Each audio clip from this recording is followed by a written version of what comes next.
The St. Louis Blues are currently in the middle of a retool as they're attempting to build another team that will compete for the Stanley Cup. The Florida Panthers, on the other hand, are one of the most successful teams in the NHL today after winning the President's Trophy in 2022 and making two consecutive Stanley Cup final appearances in 23 and 24, finally winning the Cup this year. So what could the Blues learn from the Panthers? How can the Blues apply similar strategies to become not just a playoff contender, but a Stanley Cup contender? We'll discuss all of that and more on this episode of Note News.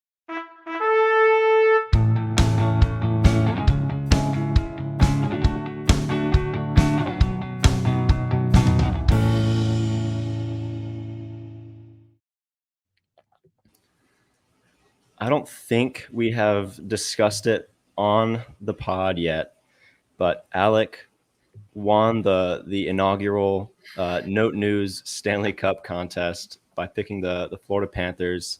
As we were starting with some of our earlier episodes, that was sort of at the beginning of the Stanley Cup Finals, and from the very beginning, the very first round, Alec picked the Florida Panthers to win it all. He had them beating the Dallas Stars, I believe. I had the Canes over the Oilers. Once the Canes were out, I picked the Oilers to win it all. You know, I was feeling good about my pick going into Game 7, but obviously you won, Alex. So I guess I owe you lunch or something the next time we meet up. So how'd you do it, Alec? How did you know? It's really hard being this good at predicting and just talented overall, but I manage. No, I mean, the Florida Panthers truly are one of the best teams I've watched in many years. Their depth, especially last year, was just unimaginably good. Mm-hmm. Like, hockey teams aren't supposed to be that good. That's why we have the salary cap, and still they found a way to kind of not really circumvent it like the Golden Knights do, but like just I don't know, outplay the entire league. Yeah, I liked their depth, and they had guys at the top. They had, down the lines. Really, I mean, going into the last year's playoffs, 4 good lines. So I think bar for bar they could compete with every other team in the playoffs that year, and obviously it ended up proving correct. Yeah. And one of the most interesting things about the way they did it is that it was just sort of different from like the typical formula that you see a lot of teams talking about. And we're going to get into all that today. We'll talk about what lessons the Blues can take from them and all that. But before we really get started, if you haven't already, give this video a like, subscribe to our YouTube channel. If you're listening on Spotify or Apple, a 5-star rating really helps us out. So we really appreciate that. We're also on Instagram, Twitter, and TikTok now at Note News Pod. So give us a follow there. We really appreciate that. Before we dive into the Panthers specifically and why they're successful, I think it's important to sort of lay out this narrative that exists around the NHL, like not just with teams or front offices. Like you hear a lot of GMs talking about it and a lot of owners talking about it, but you also hear like I don't know, journalists, broadcasters talking about it here and there. A lot of fans buy into it, and that's this idea that the only way to win a Stanley Cup is to build the team from the ground up. To draft and develop. Draft a core. And then make small moves and signings like and trades here and there. Maybe 1 or 2 big moves, and you hope for the best. And if it doesn't work, oh well, you tear it down. If it works, great, you got a cup out of it. If it doesn't work, you just tear it down and try again. Hope you get some high draft picks, build a new core, start over again. And it seems like that's what a lot of teams. That's the strategy that a lot of teams subscribe to. And sometimes it works. We've seen a lot of teams have success that way, but the Florida Panthers, the reason that their dominance over the past 3 seasons or so, the reason that it's so interesting is that the way they've built their team is different. They've proven that drafting and developing and building in that way isn't the only way to build a contender, and they've strayed from that narrative a little bit, and it's led to a lot of success. Like I mentioned, they won the President's Trophy in 2022, meaning they had the best NHL record that season, and then sort of went on a run a little bit unexpectedly last season to make it into the Stanley Cup finals, where they lost pretty, I think a lot of people saw that one coming. Lost to the Vegas Golden Knights, and then this season, as you said, we're really good all year. We're kind of a buzzsaw. That's a word that you used to describe them in the playoffs, and I think definitely deserved it, despite the last minute scare by the Oilers. But and also, before we sort of dive into this, I think it's important to like have this sort of disclaimer that just because the Florida Panthers did it this way doesn't mean the Blues are going to do it this way. Obviously they're different teams with different ownership, front offices, and overall circumstances. Like Florida is sunny and warm and a tax-free state, and the Blues don't quite have all those same advantages, I guess, if you want to call them advantages. And for that reason, the Blues aren't going to do exactly what the Panthers have done. I think it's very fair and safe to assume that Doug Armstrong and Alex Steen and Stillman and the Blues aren't going to build their contender. They aren't going to make it through this retool doing exactly what the Panthers have done. But what we want to do today is talk about what they can learn and what lessons they're likely to pick up, and what strategies would be reasonable for them to pick up and learn from. So anything you want to add to that, Alec, before we dive in? Yeah, I think you pretty much touched on everything I wanted to say, but it is really cool to see them kind of change the narrative of how cup winning teams in the modern era have to be formed. I guess I don't want to get too much into it, but a big thing is you need like that number one defenseman who's going to put up like so many points and is solid defensively. And the Panthers in that regard kind of had like three almost like 1A, 1B, 1C guys who all had different skill sets, and that's just one example. But yeah, it was cool to see them do it in a different way, and as you put so well, like change the narrative around how building a team has to be completed. Definitely. So why don't we start to talk about the Florida Panthers themselves? So let's try to understand like who they are, why they're successful, and sort of how they got to have the team that they currently have. Before we do, I just want to mention it is very stormy where I am right now, and the rain and thunder are loud. So if that's coming through at all, I apologize for that. But I can't control the weather. All right, Alec, I can't do it. Speak for okay, yourself. Okay, yeah. You knew it was going to be the Florida Panthers. You can control the weather. Alec can do it all. So let's sort of get into their roster construction, and sort of the biggest thing that jumps out here is that of their like most significant contributors, really almost their entire team was not drafted and developed. So their most notable drafted players, I think the biggest one is Barkov. Alexander Barkov was picked second overall in 2013 by the Panthers, and he was quite a good pick, I think you'd say. Turned out to be a great player for them and their captain. So one of the most significant contributors on the team. So that was a draft and developed player that turned out very well. They also drafted Aaron Ekblad first overall in 2014, the following season. Anton Lundell was another player that was drafted in 2020. He was drafted 12th overall, I believe. And then Dmitry Kulikov was drafted 14th overall in 2009. Technically, he was drafted by the Panthers, but then he's been to a few other teams before coming back to the Panthers. So I don't know if you'd say, he was technically developed by the Panthers, but he was drafted by them.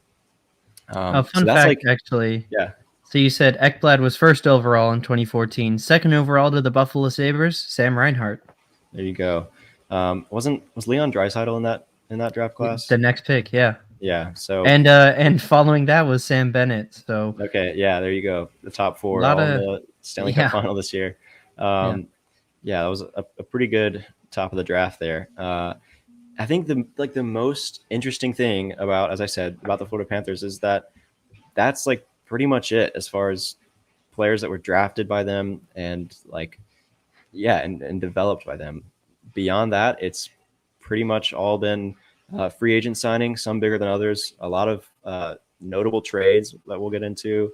One waiver claim that sticks out, but very few players were drafted and developed. So that draft and develop strategy that a lot of teams really subscribe to and really like to use wasn't quite how the Panthers did it. So let's get into some of their free agent signings. I think the most notable of which is Sergei Bobrovsky, their star goalie, who sort of like reemerged as a star, I guess. At the Yeah, I time, would say so. the contract he signed was pretty questionable. It was 7 years and $70 million, so an average annual value of 10 million.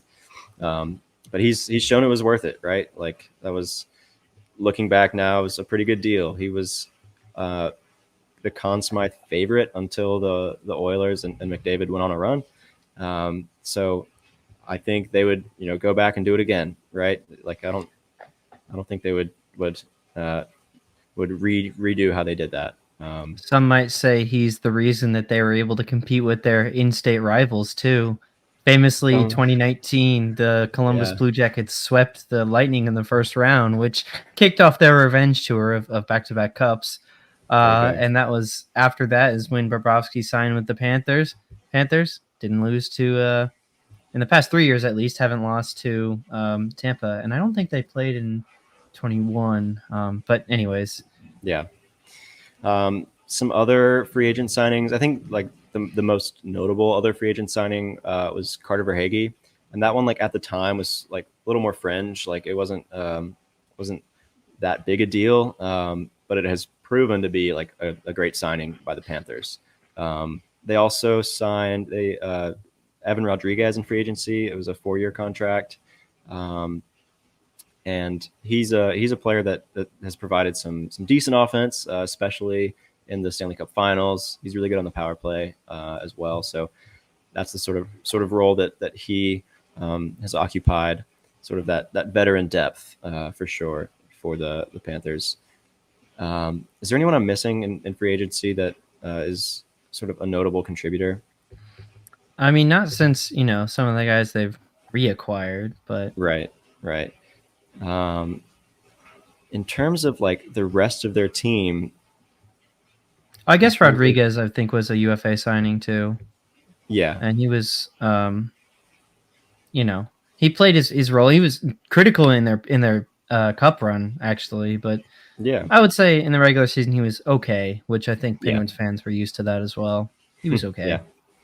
Yeah, but as I said, he provides that depth that makes them so good. Um, let's see. In terms of like other moves, they claimed Gustav Forsling off waivers, who's a really solid defenseman. He's turned into a great player, like one of those Yeah. diamond in the rough pieces that they just kind of really got lucky with. It seems like maybe they could forecast some of what he's become, but I think it was tough to imagine that he'd become as good as he is now at the time. Um, but then a lot of, I guess all of their other like big players were acquired via trades, and trades that were made in the last few years, especially as their window started to open up. They traded for Brandon Montour. They acquired him from Buffalo for a third-round pick. He's sort of an offensive defenseman, and he was acquired in a mid-season trade. Sam Bennett was acquired a few months later, I believe, from. Oh no, he was also a mid-season trade. Sorry about that. He was acquired from Calgary for a second-round pick and a second-round prospect in the middle of the season. Then that following offseason, I believe, they acquired Sam Reinhart from Buffalo for a first-round pick and a goalie prospect. So they really had to pay up for him, but he led the Panthers in scoring last season with 57 goals, and he just re-signed to a pretty team-friendly contract. It seems like with the Panthers.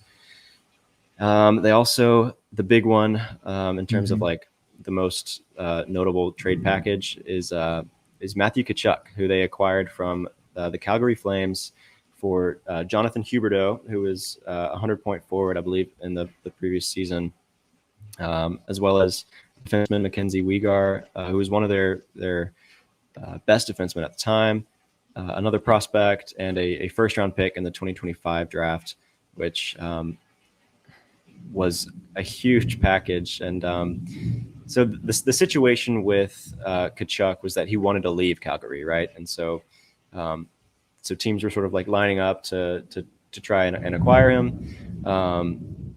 And the Panthers' huge package sort of blew the rest of the teams out of the water. It seems like. So, do you have anything to add to sort of the way that they constructed that roster? I mean, I know that the Kachuk trade is a big one that people look to when discussing Yeah. the how this team is constructed. And I know, like when I saw the trade myself, I was shocked. I thought that the Panthers were fleeced, and that has turned out quite poorly, certainly. Um, Huberdeau was certainly had 100 points, but it was a career year in every sense of the meaning, and you could kind of expect that he was due for some regression. His defensive game wasn't like super active, and Florida had just such a solid defensive game around him that the numbers looked a lot better. And certainly, we've seen that regression in the past 2 years has not come close to reaching that mark again. Uyghur, I thought was honestly the bigger piece to go in this deal, and certainly, I mean, obviously a player they didn't need, but a really, really good, solid defenseman. You could put him as your number one guy, and a good player there. I think not much else to say. But all of that with a prospect and a first round pick, I thought for Kachuk, which was at the time, I believe it was just one more year of Kachuk before Florida ended up extending him. Um, I thought this was a huge overpay with the first round pick included as well. Excuse me. However, as we see, draft and develop, first of all, was not ever really Florida's MO here. And honestly, their main draft and develop guys were first round picks, and two of them were top 5 picks, and the others were, top 15. As we said, Kulikov kind of not really developed, but regardless. So draft and develop was really not their MO. Additionally, I think looking back, another reason that the Kachuk trade was a really wise thing for them to do was they saw a young player they could extend, that they could help strengthen their core significantly right now. And giving up a first round pick like that is not, if you want to build sustained success, then obviously you need high drafted players, or at least you need successful draft classes, and high picks give you better chances to do that. What Florida did after winning the President's Trophy is realize this is our window. We've already spent big on Bobrovsky. All these guys are kind of entering their prime. They were like 25, 26, 27 at the time. And honestly, 4 or 5 years down the line, we're probably not going to be close to this good again. We need to like make a run for it now. And it's certainly a much riskier subject to do, a much riskier strategy to do, excuse me. But yeah, I mean, and then I guess all the other stuff were these really shrewd moves on the margins. So Sam Reinhart scored north of 50 goals for Florida last year. For his career in Buffalo before that, I want to say his highest, I'm not sure he ever got to 30. I don't have it in front of me right now, but it was consistently like a 20 goal scorer. Good player, not, never achieved the heights until he hit Florida. Sam Bennett was another like okay player who really came into his own. So really it is, I think, also a credit to Florida's scouting team that they could find these guys, or however it is, or perhaps their coaching, and just put them in the right positions to be successful. And then, yeah, also they had a perfect marrying of strategy of who to target, along with how to go about building this roster by kind of sacrificing that future to get a chance at the Stanley Cup, which obviously ended up paying off. And so looking at it from the St. Louis Blues perspective, I would say from where we are, I think we'll get into it in a little bit. But what I'll say right now is we have a lot of guys waiting in the wings that you could either move as trade chips, or we think could fill in on some of these roles. But, once this retool period is over, I think something like a Matthew Tkachuk level move, that really big star move, is probably what this team is going to need to be true favorites again. Because while we love our players, what we have on the roster right now, I'm not really sure that we have a 100-point guy in there, save maybe Robert Thomas. So, it is going to take a little bit of a high risk play from probably by that point Alex Steen and his team. But regardless, whatever Florida did clearly worked out, and it is a an interesting case to study, Yeah, given how every other team, aside from Vegas, they also really did yeah, like the all-in chips on the yeah, table, which is ironic being that they're in Vegas. But yeah. anyways, um, yeah, no, it's just been like a lot of, in terms of the strategy, they've just been very aggressive, mostly in the trade market. They've also been aggressive in free agency as well, specifically with the Bobrovsky contract.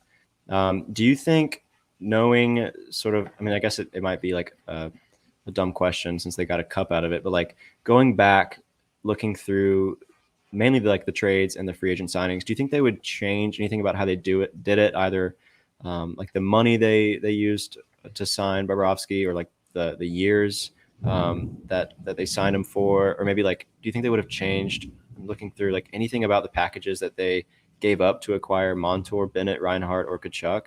Because like they got a cup and they're pretty set up to be good for the next few years as well. I can't imagine personally that they would change anything about how they got to where they are now. Would you agree?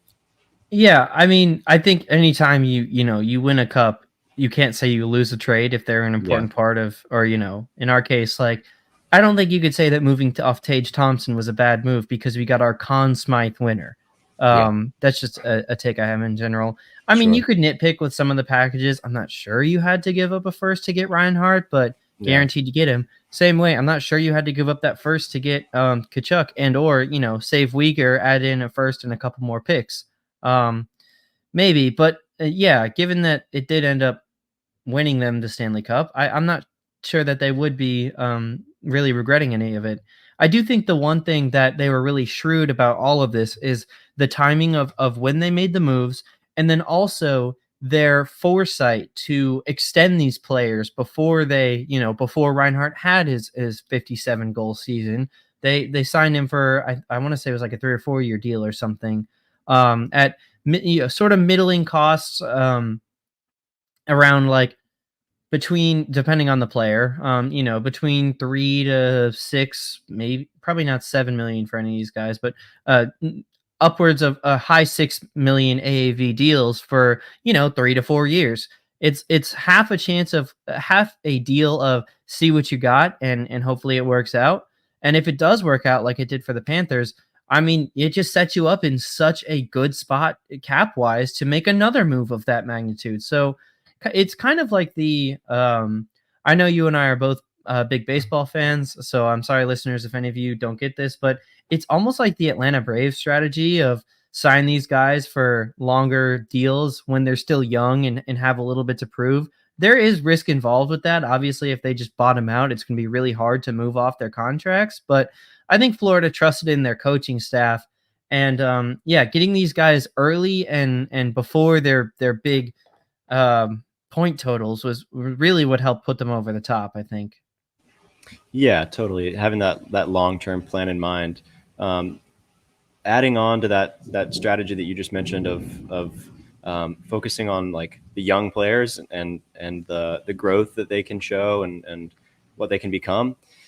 Looking at the oldest players on the Panthers last season, they had two players that were 35: Sergei Bobrovsky, their goalie, and Kyle Okposo, who is a forward who contributed like basically nothing last season, I think you'd say. So they were both 35, and then beyond that, Oliver Ekman Larson was 32, and Vladimir Tarasenko was 32. They're both gone now. Ekman Larson is with Toronto, I believe, and then Tarasenko just signed with Detroit. Um, and then Evan Rodriguez is 30. Like beyond that, everyone is. I'm pretty sure everyone is younger than 30. Let's see. Oh, I'm missing one. Stephen Lawrence was 38, so I guess he was the oldest. But like, compare that with the Blues, who last season, um, in terms of ages, Braden Shen is 32, Brennan Saad was 31, Krug was 32, Falk and Hayes 31, Nick Leddy 32, Colton Parayko is 30 years old, Marco Scandella was 33, um, Jordan Bennington is 30, Robert Bortuzzo 34. Like, there's just so many more yeah, so many more older players on the Blues, and it makes sense considering where the Blues are compared to the Panthers, right? Right. Yeah, I Um, think that's the important thing. right. But one of the other notable thing, in addition to how they got the players, is sort of who the players themselves are, and a lot of them are young players in their prime right now. I think you'd say, um, Mhm. and even It's like almost like they Bobrovsky, traded ahead of their prime. Like, yeah, they traded yeah, for these guys, like, a year or 2 before they were supposed to hit their prime, and then they just all came together at the right moment. yeah, and they had that foresight to sort of project the growth. They knew their window was opening up. It's like, how can we get the most out of this window? And I think they did a pretty good job in terms of roster construction. Moving on to sort of the style of play, and how do these players play on the ice? A big part of that is coaching. Um, Paul Maurice is the head coach of the Panthers. Um, at the time, the hire was questionable. It seems like a lot of these moves are saying like at the time it was so. At the time it was questionable or something like that. But it's paid off. At the time Paul Maurice replaced sort of a young up and coming coach and Andrew Brunette. And he was an older guy who hadn't won the cup yet. Um, not that that means anything, but most coaches that win the cup are coaches that haven't won the cup before. But but yeah, so his style of play and the Panthers' style of play really has a lot to do with defense, and it's sort of like a demanding style. They really slow the game down. They wear out their opponents defensively. Um, they do a great job of blocking shots and passes, getting both their bodies and sticks in the way. They're really good on the forecheck, and they're really hard hitting players. That was a big one. Did you hear that one? Oh, yeah. It's getting stormy here. But they're really great on defense, and they're just like they just smother the opponent and wear them down. Um, Mhm. and uh, let's see, another important thing about the way they play, their special teams are really solid. Um, and the last thing I'll say is just depth, and more depth. Like uh, they just rely on that deep roster of players to, as I said, smother opponents throughout the game. Um, and uh, I think that's one of the biggest reasons why they were successful. Do you have anything to add on their style of play? Yeah, I mean, it definitely does sound like a style of play that every team would like to emulate, but it isn't the only way you can, have a successful Stanley Cup winning team. Like, I know we're mostly focusing on the Panthers, but you look back, the Lightning were always more of like a finesse team, like, setting up that perfect look and just bullying you on the power play. The Avalanche were more of a speed team and skill. So there's different ways to it. I do think the Panthers do have more of a similar style to like St. Louis Blues hockey, which maybe doesn't have as much of that just like insanely like almost, I don't know, ironclad like defensive structure, but blues hockey is very much like hard hitting, forechecking, trying to get guys flying around and make the game simple for them, slow it down like you said. So hopefully that's what we'll see a return to form to coming into this season. Um, the other couple things like it, excuse me, about special teams. It does, to win the Stanley Cup, you can't really have atrocious special teams. I'd have to really rack my brain to find a team that does that. And some of the moves we've seen so far this offseason are shoring up the special teams, especially like that penalty kill unit should be really solid. Like I would say NHL average at minimum. That's a very good sign. And you For the hope that Blues, you mean? for the Blues this coming Yeah. season with guys like Faxa and Matthew Joseph. Um, and you hope the power play can come along with some of our young snipers and or have Sod return to form as a special teams unit. But the floor for the special teams this year is a lot higher with a lot of moves that have been made so far. The other thing that you said is just how insane their depth was. I'd say a lot of the moves that the Doug Armstrong and the Blues have made have really been shoring up that depth. So I know, I think 2 episodes ago, we went through that scoring exercise, which was a fun one. You should check that episode out if you haven't heard it yet. But this depth is only getting better as we're sort of pulling away more from that really really poor 2023 season. Um, and so the last thing I'll say is about how a lot of these moves at the time are like maybe questionable. Young guys, like, will they hit their upside? Will they not? I do think, and this, take it for what it is or with a grain of salt, but I do think we've kind of seen the Blues try to do that.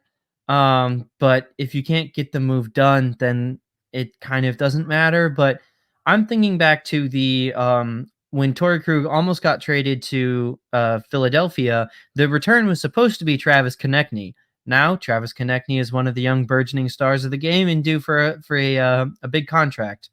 Um, the other one I was thinking of is someone who or players who have been linked with the Blues, and I know Blues fans have been clamoring for a lot of young Senators forwards. So Stutzla or Brady Tkachuk, or there's one more whose name is escaping me, but all players that Blues fans wanted, who there were rumors about, but never seemed like there was as much of an interest, or at least as much of a getting close to a deal.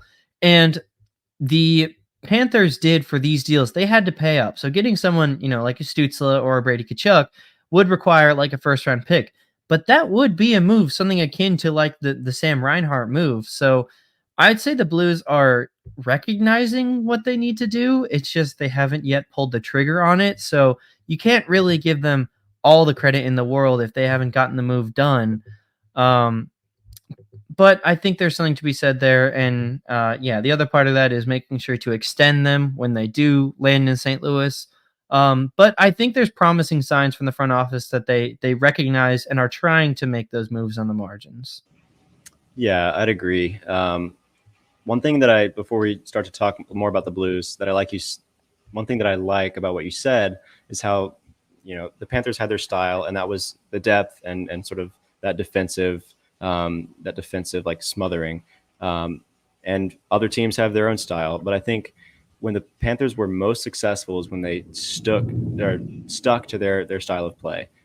We saw like in the Stanley Cup final against the Oilers, when they tried to play the Oilers game of like that high octane offense, when they tried to score, they sacrificed that defensive strength, and that resulted in like that game 5 blowout, which was like, I don't know, what was it, like 8-3 or something like that. That was really bad. It's like when they tried to play another team's game, it didn't work out. But when they stuck to their game of strength on the defense, it worked out really well. And I think that's coaching, and so we'll see how Drew Bannister handles that this year. But there's promise. Yeah, so we've started to sprinkle in some points about the Blues in terms of like where they are now and what they could do soon. Also, this thunder is like right here right now, so if it gets pretty loud, that's why. So before we like dive into what the Blues should do specifically, let's take a look at sort of where the Blues are now. I thought we'd go position by position, and then within the position sort of categorize some of the Blues players. In terms of forwards, the categories I've got, first is solid forwards that could be around for a while and should be around for a while. Robert Thomas, Jordan Kyrou, and Pavel Buchnevich. Obviously, Thomas and Kyrou were drafted by the Blues. Just because the Panthers didn't do a lot of drafting and developing doesn't mean the Blues should just trade away anyone they drafted. That's not what we're saying. They've got 2 solid players that they drafted, so I think they should hold on to them. But Buchnevich was acquired in a trade from the New York Rangers, and he just signed a 6-year contract extension, so he'll be around for a while. So between those 3, I think that's some solid forward options that are going to be around for a while. We've got some. It's getting loud, wow. Man. It's getting scary. We've got some aging forwards as well, between Braden Shen, Brandon Saad, and now Radek Faksa, who was just acquired by the Blues. Shen's contract, could be potentially problematic down the line. He's got 4 years left and $6.5 million each year, so it's a pretty big cap hit for someone who, as we said, is a little bit older. He was 32 last season, so potentially problematic. Moving on, we've got what I've just categorized as the other forwards: Matthew Joseph, Alexander Texier, Alexei Toropchenko, Nathan Walker. These are guys who aren't necessarily going to be around for a long time, and could just be there to sort of fill the gap until it's time for the Blues to try and compete again.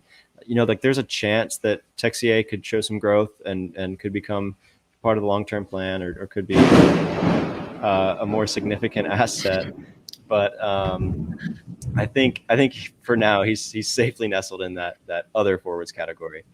And then the last one I'll say is the young forwards that could either be part of the long-term plan or could be some good trade chips. So in that category, I've got Jake Neighbors, Zach Bolduc, Dalibor Dvorsky, Jimmy Snuggerud, and Otto Stenberg. There are other young forwards on the team and in the pipeline, but I think those are the ones worth mentioning.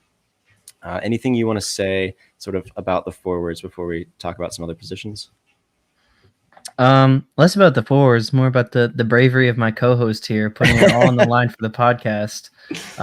This may be the last of one John Poston, but for his sacrifice, I think everyone listening should hit a like or a 5-star review for him. So thank you, John. Yeah, a like or subscription in memory of John. Oh goodness, indeed. Yeah, that one could not have been timed better. Oh my gosh. I know that mentioning potential trade chip and Jake Neighbors in the same sentence probably hurt you a little bit, but I think I hope he's around for a long time. But I get it.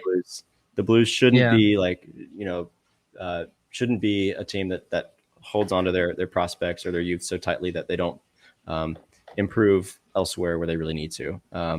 And we'll just have to wait and see what happens with these. Like as I said, they're young forwards that could be part of the long-term plan, or they could be trade chips. It's just too soon to say. I think we just need to wait and see how they progress, see what kind of skills they have. So moving on to defensemen, it's a little less. It's not quite so good. I've got two categories, I guess 3 categories: aging defensemen, young defensemen, and other defensemen. So there's not really any of those solid options. I mean, you could argue that like Colton Parayko is a solid option. He's only 30, or maybe is he 31 yet? He'll be 31 next season. Be 31 next season. So he'll be around for a while. Let's see, until 20. He's a UFA in 2030. Is that right? Okay. Yep. Yeah, so he'll be here for a while unless he's traded away, obviously. But the other sort of aging defensemen are Torrey Krug, Justin Falk, Ryan Suter, Nick Leddy, and Colton Parayko. So like these are older guys who I don't think most of whom should be around by the time we are back in contention. Ryan Suter, I think, is even someone that could or should be traded mid-season. Same with Radek Faksa. I don't know if I mentioned him as a sort of a mid-season trade candidate. If the Blues are obviously out of it, I think those 1-year contracts should be moved and try to maximize the value there. In terms of like the other defensemen, I've got Scott Perunovich and Pierre-Olivier Joseph. Not much to say about those two. I hope that Perunovich has a good year and shows some of that development, that he could, make a case for himself to be around longer. But for now, it's just sort of like wait and see. And then for the young defensemen that could be trade chips or in the long-term plan, you're looking at like Theo Lindstein, who I think is pretty safe to say he's the top defensive prospect for the Blues. Matthew Kessel. Yeah, or Yurchek. Matthew Kessel, Tyler Tucker, and Adam Yurchek.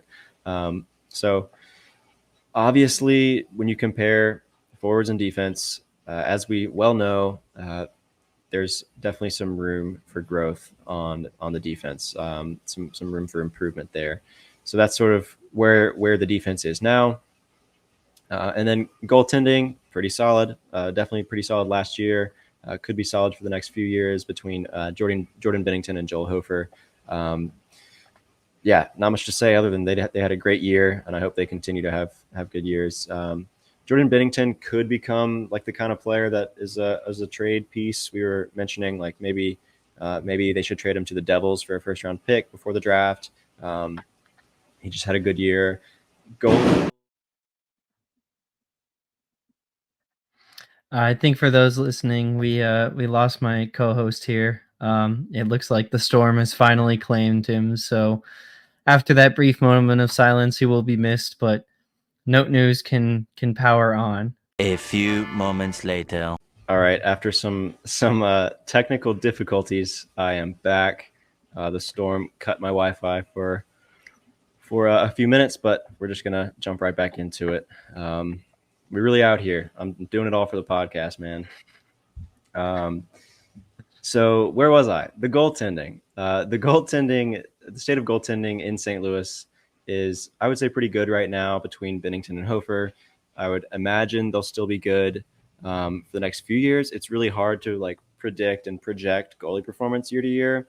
It's so variable. Like even a few years ago, people weren't considering Shesterkin or Saros to be at the top of the league, but now, of course, they are. So it's tough to project year to year, but I think it's reasonable to say that they'll be good at least for a little while longer.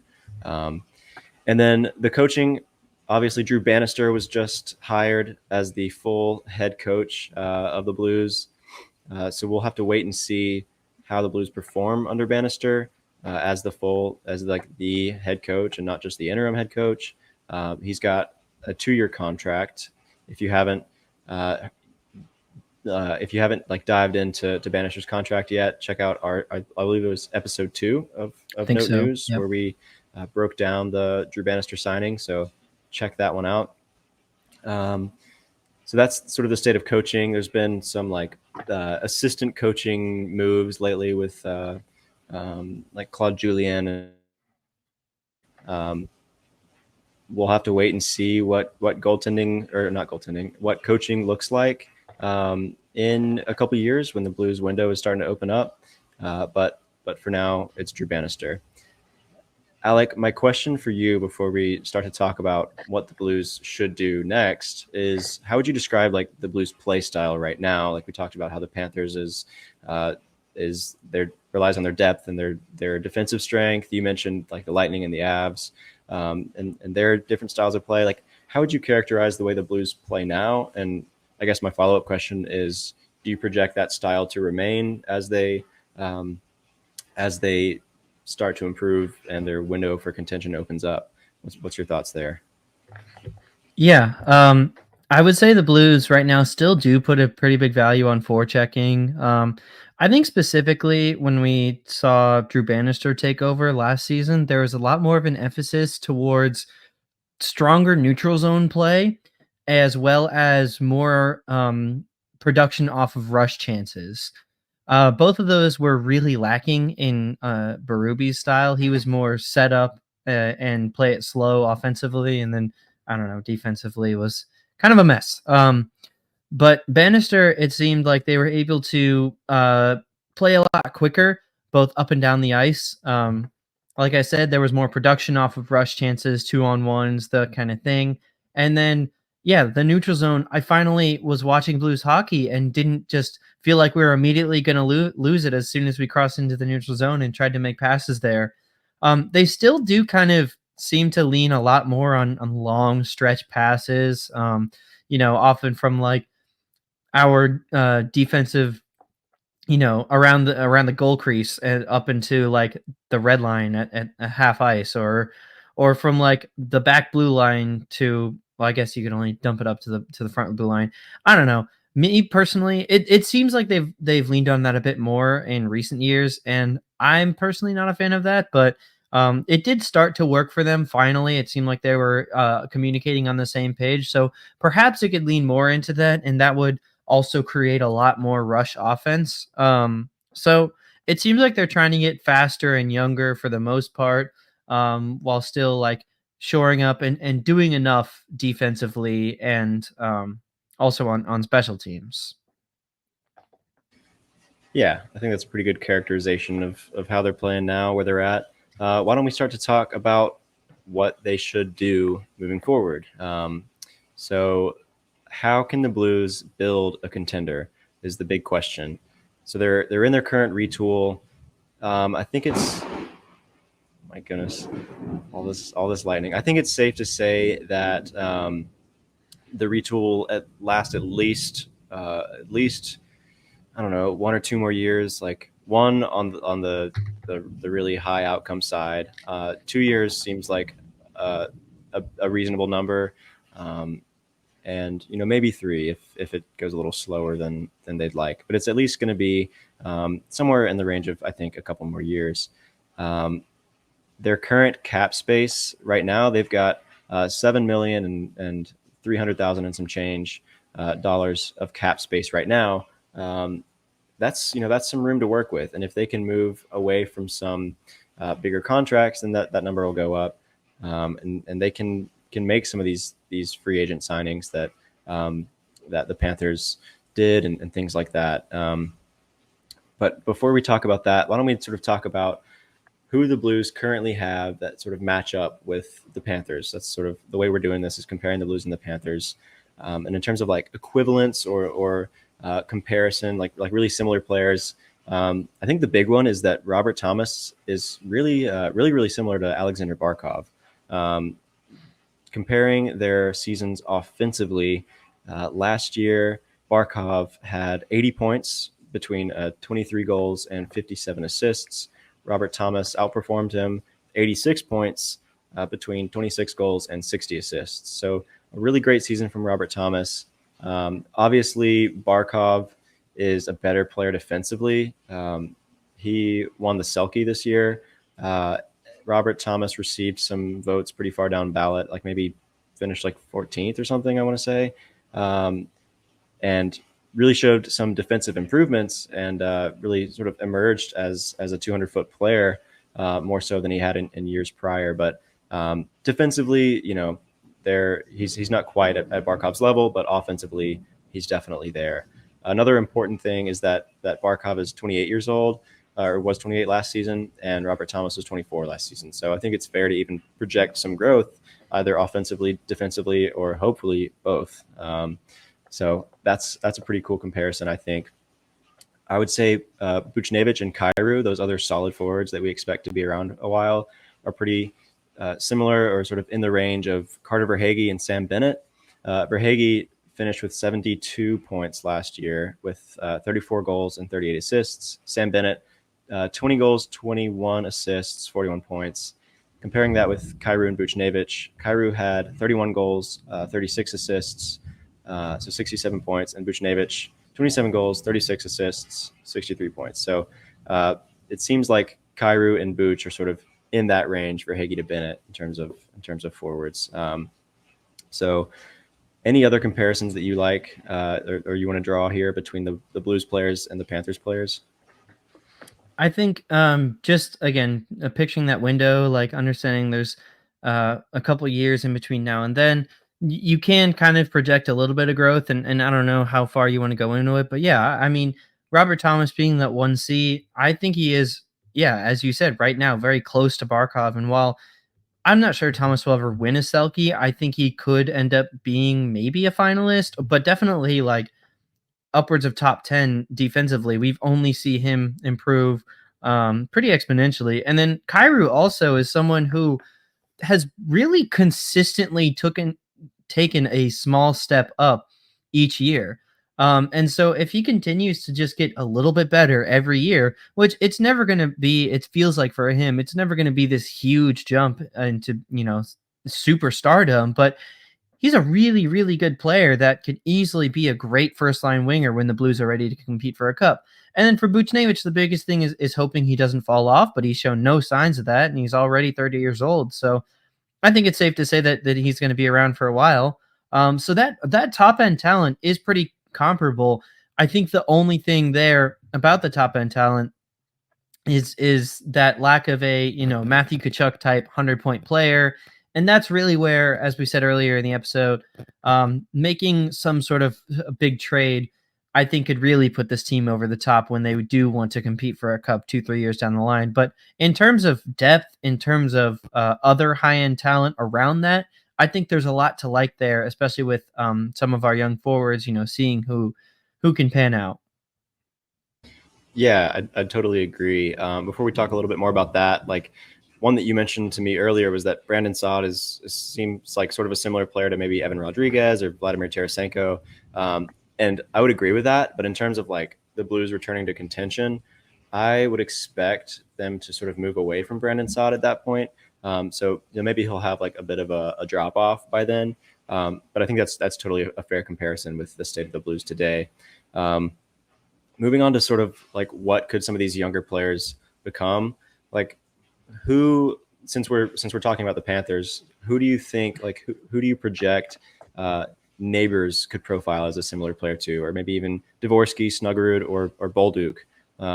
Looking at some of the Panthers forwards, like do you project some like really high ceiling growth and they lead the team in scoring? Do you think they'll slot in sort of as that depth, like an Evan Rodriguez scoring 12 goals last year and 27 assists? Maybe like an Anton Lundell, who had 13 goals and 22 assists.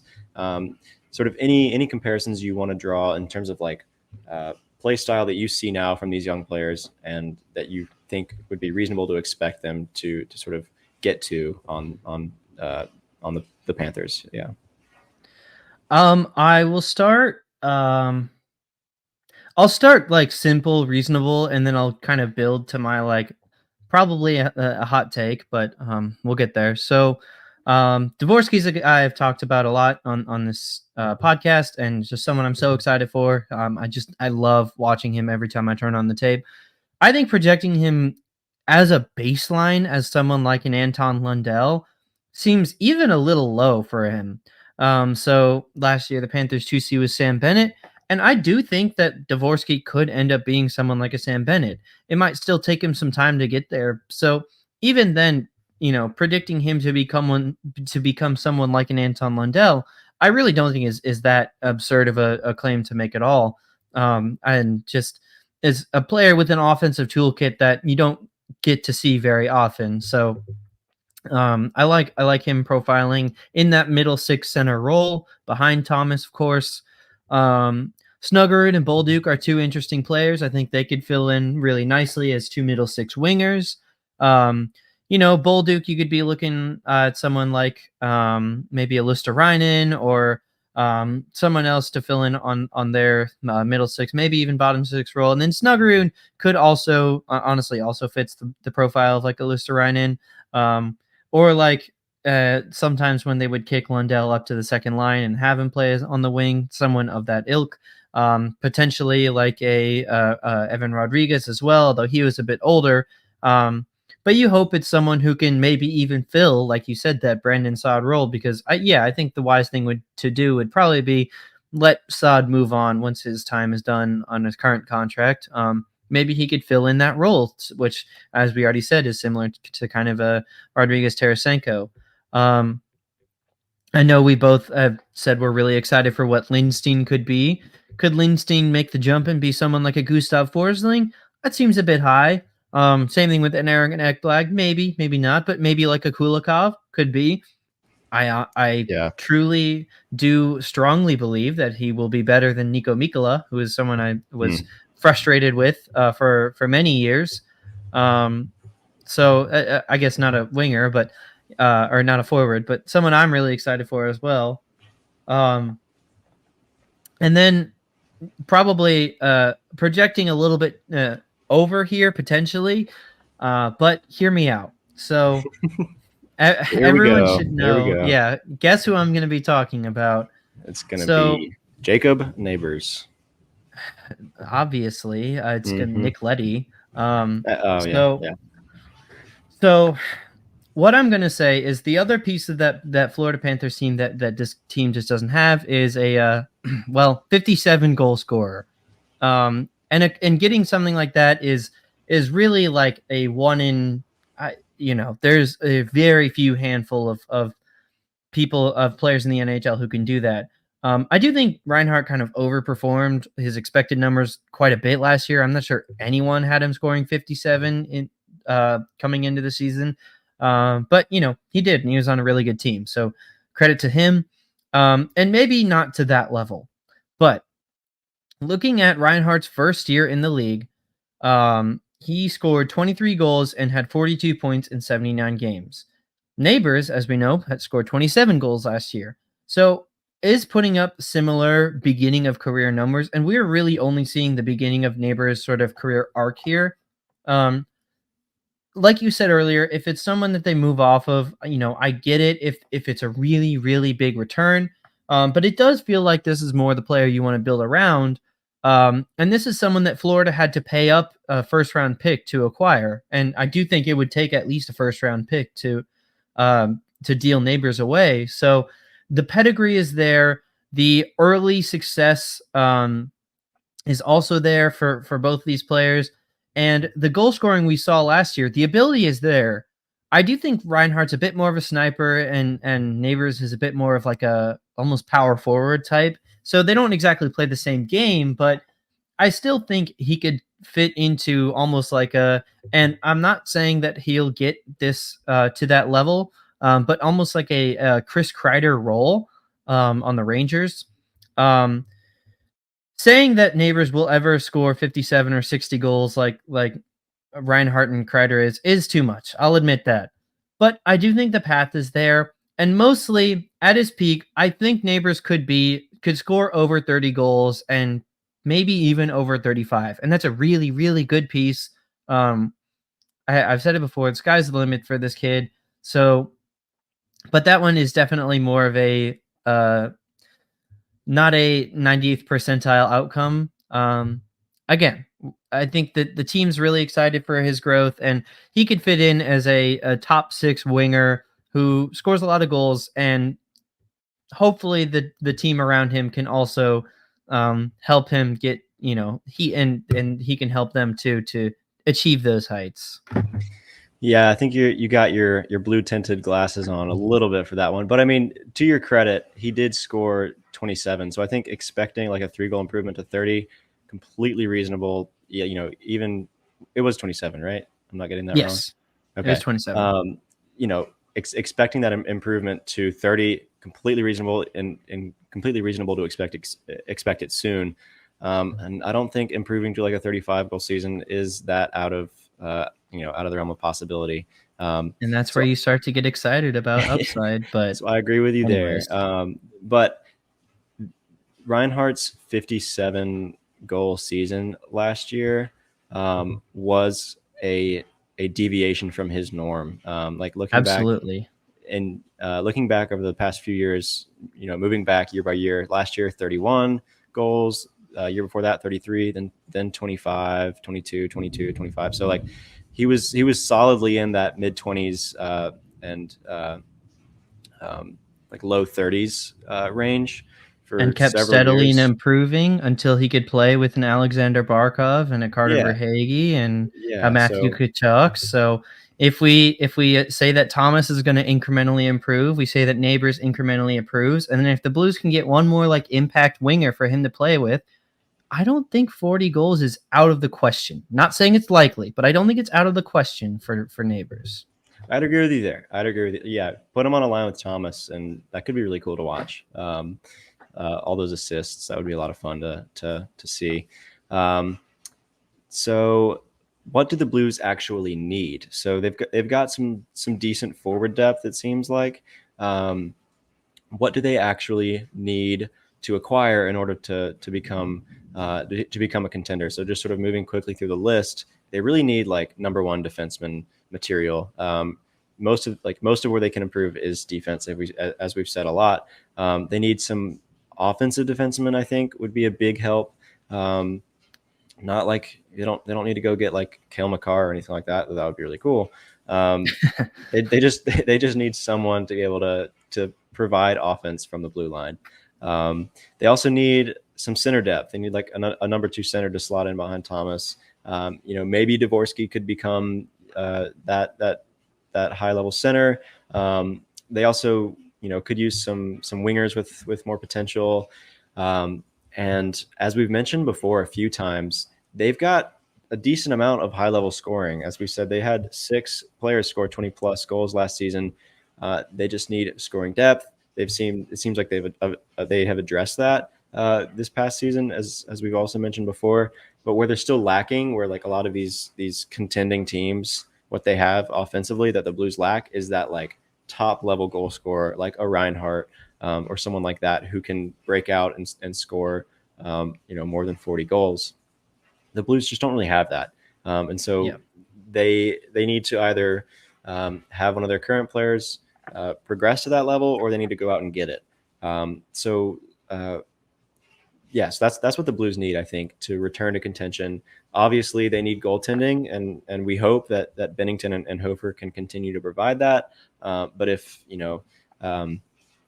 Bennington sort of regresses or is traded away, then they're going to need to replace that production. Maybe sign a contract like the Bobrovsky contract, and not in terms of like the term and the years and the age of the goalie, but like go out and get that free agent goalie that really solidifies the team. I do think goaltending is an interesting question when thinking about the long term here, because sure. I think right now Blues fans feel very solid about their goaltending, not worried at all. But that can turn around very quickly. Sure. I would say that something like another Binnington extension, kind of similar to, not the same, but similar-ish term or AAV to what Bobrovsky got. Maybe he could be our Bobrovsky, especially because Binnington seems like the kind of guy that when the playoffs get in there, he hits a different level when he hits his stride. There is something to be said that you don't need a like top 5 goalie to win in the playoffs, and maybe that's a hot take for hockey fans, but all I'm going to say is I will never hear otherwise. Alexander Georgiev was not a top 5 goalie. He was not a top 10 goalie. He was really, really bad. Just the Colorado Avalanche that year were like the best defensive team in the league. So if you have other ways to supplement the goaltending, then you can have that. However, in the Blues case, it seems we're very far off from having that level of defensive play. So I do think goaltending should be the priority here, because it's a lot easier to get a good goalie than to get the best defensive team in the league. So thinking long term, I think goaltending is something that this team should monitor. And I know I've been going long on this, but I this year did not pick a goalie in the draft, and I'm not saying you should ever like reach on a need or whatever, but it's something to note, and you hope that maybe they can get another decent prospect or two in the system. Yeah, for sure. So what should they do with what they have now? I think a starting point would be to move away from contracts like Torrey Krug and Justin Falks and Braden Schenz. The Krug and Falk contracts get a lot of criticism. They each have, I believe, 3 years remaining and $6.5 million each year for those, and then Shen is 4 years and $6.5 million each year. So I think moving away from those contracts for older players would free up a ton of cap space and would be a good idea. They could also, as I mentioned earlier, trade away Suter and Faxa midseason if we're thinking short term. They do have a decent amount of depth in sort of their forwards and forwards prospects. Like you're looking at Dvorsky, Snuggerud, and like an Otto Stenberg. They could deal from that depth to maybe acquire some promising young defensive talent. And as we mentioned, they could trade Bennington away. I think that's something that they should at least consider, like while he's still really good. And if the right package comes along, I wouldn't be shopping Bennington necessarily. I wouldn't be going out to get rid of him or anything like that. But if the right package comes along, while Bennington is performing like he is, or like he did last season, I don't know if they should be completely 100% against trading Bennington. I think if it's the right package, maybe they should pull the trigger on that one. Do you think there's any other like moves that they should do with what they have now? Like I'm thinking also maybe trade away a Brandon Saad. Like he just had a good year with was it 26 goals? So maybe trade him away while his value's high. Anything like that that you could see them doing or think they should be doing? Yeah, I think you touched on all the short-term ones, and I don't think they should do all of those, but some combination of maybe I don't know, Faxa and Joseph, if anyone will take whatever. I just think longer term, I brought it up a couple times, but getting that like really high-end potential winger, maybe we do have it in system.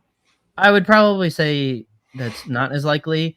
So I know mostly just because of like family ties, but Brady Tkachuk is someone that a lot of Blues fans have wanted, and I think the Blues have asked about. But getting someone kind of that caliber who could be a 40-plus goal scorer, who could maybe reach that century mark in points and really put this team over the top. Trying to think on the fly of someone else. Maybe if the Golden Knights are trying to offload some salary, but I guess they're all kind of aging there. I'm not sure exactly, but getting someone, like what the Panthers did with Matthew Tkachuk. Yeah. Yeah. And I think, they should use these resources, as we said, to, I don't know, prioritize defense, I think is the big one. If Binnington needs to be replaced, then obviously that would be a priority. And then after that, I think building up like the center depth and getting some more potential on the wings would be a good idea. So to wrap up here, like, what should the Blues learn from the Panthers? I think for me, the biggest lesson is don't be afraid to make big moves once the window is open. So we, in a couple years, some of these younger players, like a Jake Neighbors or someone like that, have showed real growth, and there's signs of returning to contention. They're playing really competitively. Once that window's open, I think, I guess it would be Alex Steen at that point, should recognize, and Doug Armstrong, since he'll still be in the picture, should recognize the window's open. Don't be afraid to go make those big moves. Be aggressive with trades and in free agency. But again, once the window's open, I don't think they really need to stretch to sign someone big quite yet. Maybe next offseason that could be a good idea, depending on how the team performs. But identify the window once it's open, and don't be afraid to make big moves, because the Florida Panthers just proved that it can work. So is there anything else that you think they should learn from the Panthers? Is there any other takeaways that you have? I think you covered it all pretty well. This is a little bit, I don't know, more of a silly one, but looking at the Panthers, I think the year prior, and what not to do, don't do the Shabbat and Giroux move. Don't acquire like 34-year-old Jake Gensel or something. Yeah. Let's not go down that path. It seems like younger is better for them. Yeah. Could you see them, like, say hypothetically, before we wrap up here, they move away from like a couple of those big contracts, like the Krug, Falk, and Chen. Like, say they free up that cap space. Could you see them like chasing one of the big name free agents in a year or two or three? I'm trying to think, like, one of their biggest needs, as we mentioned, is securing that high level scoring. And it's not always the best idea to just hope that someone like Kyrou, Neighbors, or Dvorsky or someone can just like unlock a new level and provide that high level scoring. Obviously, one of the easiest and surefire ways to get it is just sign someone. Do you see them paying up to get someone like that who can score, more than 40 goals or even beyond? I think it's a lot less safe of a move. It really depends on the player. I would kind of lean against it. But if we're talking about Connor McDavid, okay, yeah, that's I think I'd be okay with that one. Are you sure? Maybe you're right. Maybe. I mean, he did just lose the Stanley Cup. I don't know. True. Is he even a winner? Oh my gosh. I don't know. Yeah. Right. What about Draisaitl? Do you think they should pursue him next year? I think that one will depend on how the team looks. But because legitimately, I do think that there could be some downside with that. But I mean, yeah, it's only really if it's another like 2023 bottom out season, then no, probably not. Otherwise, he's pretty good at hockey. I guess he's like the second best player in the world or something like that. Maybe. So, as we said, some of the biggest lessons that the Blues should take away from the Florida Panthers run to the Stanley Cup and winning the Stanley Cup this year is just don't be afraid to make big moves, either on the trade market or in free agency. Once that window's open, take advantage of it. Don't just rely on the players that you've drafted and developed. You have to supplement that. And as we mentioned at the top of the episode, obviously the Blues aren't going to go out and like make a ton of huge moves. That's just sort of not exactly their style. But I think that they should be a little uncomfortable, with some of the moves, like sort of, not like to reach and offer someone too much money or too much term or anything like that, but just, make moves that you're not always exactly comfortable with, because sometimes those are the ones that turn out the best. So I think that'll do it for us in terms of the Florida Panthers. Some news and notes before we leave. The only one of note, I guess, is that there was a small change in the Blues ownership group. David Stewart, who was one of the original members of Tom Stillman's group that bought the Blues, I think like 12 years ago, I believe it was, has transferred his partial ownership stake to Michael W. Riney. This will maintain sort of the all local ownership structure of the ownership group. So they're all, they're all from, they're all in St. Louis. And so that'll keep that intact. But other than that, it's the off season and there's not a ton of news, not around the Blues anyway, going on right now. So that'll do it for us. If you haven't already, please like this video, subscribe to our YouTube channel. It's really helpful for us. If you're listening on Spotify or Apple Podcasts, a 5-star rating goes a long way. We love to see those. We're on Instagram, TikTok now, and also Twitter at Note News Pod. And give us a follow, interact with us on there. We post a ton of stuff on there, or at least we try to. So we really appreciate all that. So thank you for listening and watching this episode of Note News. We'll see you next time. And as always, let's go Blues. We beat the storm. I beat the storm. I'm alive.